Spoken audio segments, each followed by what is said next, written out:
Alright, she's running. Want to do a quick update on this. What a pain in the ass. So, long story short, camshaft here was bad. So this is the original camshaft that was in the car, and basically there's an alignment mark. Of course I can't find it now. See, alignment mark right there. That alignment mark, despite it being near perfect, it was still off enough that the car just wasn't happy. So what was happening is the intake cam for right bank was locked at 33 degrees.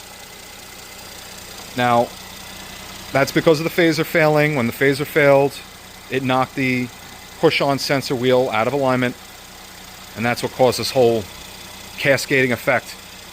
Ultimately, the fix was replacing the intake camshaft on the right bank. So that's that one right there. And now, as you can see, this thing is purring away. Just took it for a test drive. No more check engine light. Sounds really good. And then you could see, obviously, it's reading out the banks, where this one for right cylinder bank was flat at 33.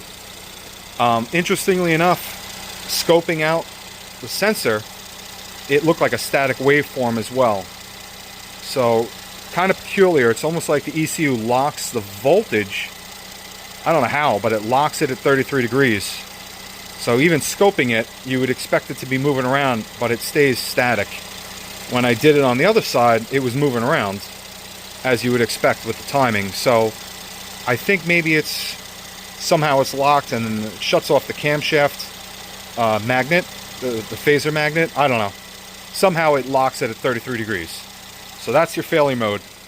If you're seeing it locked at 33, it's definitely sensor's not happy. Sensor's not happy, probably because of the misalignment. That's a known issue with these engines.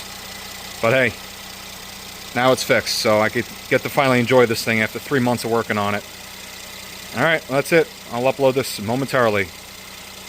Take care.